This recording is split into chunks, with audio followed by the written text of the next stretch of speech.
Hello, and welcome to Starting Points, where one thing leads to another.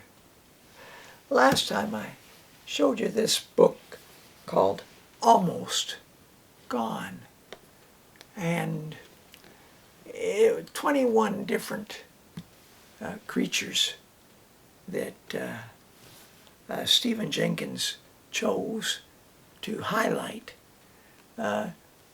Two were butterflies, the Miami blue butterfly and the giant stick insect from Lord Howe Island, which is off the east coast of Australia.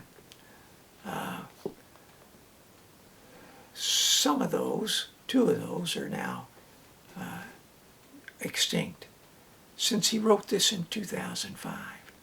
The stick insect was thought to be extinct. None were found in some point in 1918 because a ship had wrecked and the rats had swam ashore, and the rats are good swimmers, but the backside of the island, a climber, rocky, wouldn't have appealed to the rats. He found some giant stick insects. Pretty exciting, and they're being well protected now. This book reminded me of Australia and New Zealand, and of all the animals that, quite a few were named in this, that live on islands. And there's a curious happening. I had this book for quite a while, the Nature Lovers Anthology by Ronald Lockley, and it occurred to me that maybe he'd written something. Here he'd edited it, chosen selections of other people's writing. But maybe he had done something himself. And I went and looked at the University of Victoria Library website, and I could type in his name, and lo and behold, he'd written loads of things. He was an ornithologist, a Welsh ornithologist, who moved to New Zealand and was fascinated, of course, by all the new creatures he found there. Well, he wrote the text for this book called New Zealand Endangered Species: Birds, Bats, Reptiles, Freshwater Fish, Snails, and Insects. Probably the birds being his keenest interest take up the bulk of the book. They've got the Takia, this flightless bird, partly a symbol of New Zealand. Another that's partly a symbol of New Zealand is the very first one that he put in the book, and that was Rare Birds in Danger of Extinction, Kiwi. And he wrote quite a lot about them. And there's that nocturnal, quiet,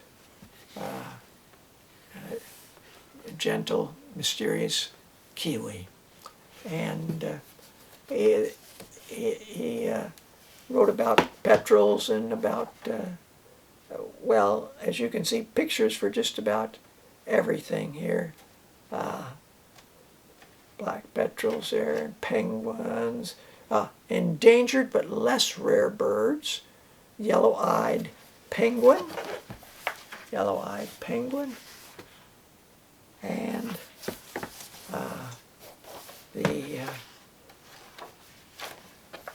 crested penguins.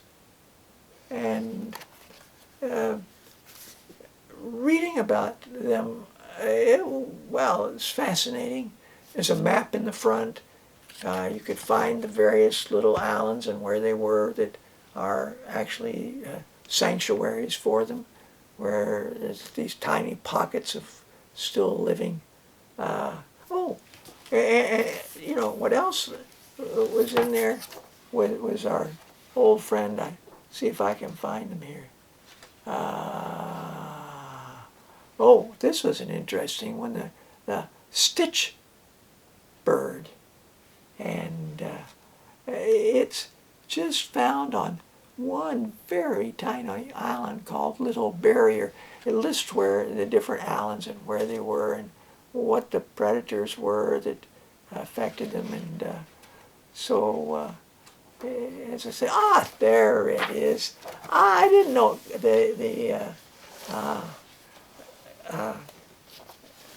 carcapoo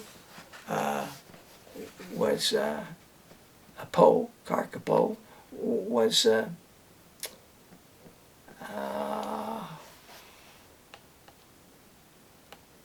also called owl parrot.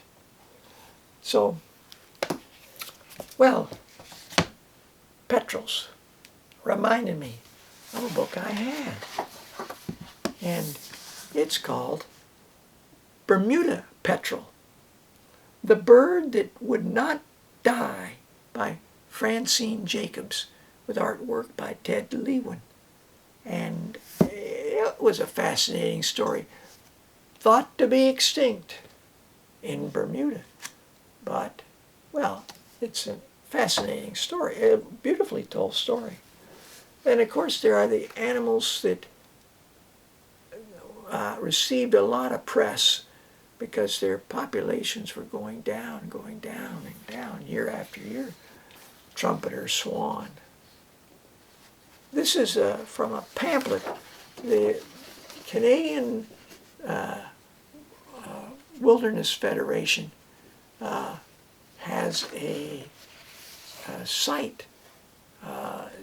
You can look up all kinds of mammals and animals, photos and information, quite detailed.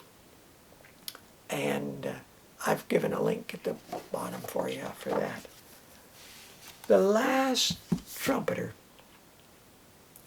This story's something that probably an 8-year-old could read. It's by Ross Hutchins, and I knew him for writing about certain insects and their life. And so he's got the life cycle for the trumpeter swan in it. And the fate of the trumpeter swan may have been, I don't know, I connected up in my head as being maybe the initial inspiration for the writing by E.B. White. There's a photo of him sitting at his manual typewriter, no electricity, in his boat shed where he had his study for writing study. The Trumpet of the Swan. We have a copy of him reading this, a tape of him reading this. I mean, he's a beautiful reader and a beautiful writer. Other birds' population were, of course, becoming less. There was the greater snow goose and the lesser snow goose, and of course the whooping crane. Now, the whooping crane has a cousin called the sandhill crane, and its numbers were going down drastically as well, and probably prompted Keith Richardson to write this book, In Search of a Sandhill Crane. It's about a young boy who is very much interested in seeing and observing the sandhill cranes, and he gets help from a friend who encourages him tells him of a man that he can help guide him a bit, gives him her camera, loans him her camera, and my wife read it to our two oldest, and they have fond memories of it. She also read the Henry Reed stories by Keith Robinson to all the children. This one is Henry Reed Incorporated, Henry Reed's Journey, where he goes across the country, Henry Reed's Think Tank, and Henry Reed's Big Show. And after my children had grown up, I was at a library book sale, a Victoria Library book sale, and lo and behold, I see this book, Keith Robinson, 3 Stuffed Owls. As far as I know, none of my children read it, but I read it, and it was a lovely book. And this one, The Crow and the Castle referring to a chess piece, was a great read as well. And this, I'm sure they would have enjoyed this as well, The Money Machine. One thing leads to another. So until next time, bye for now.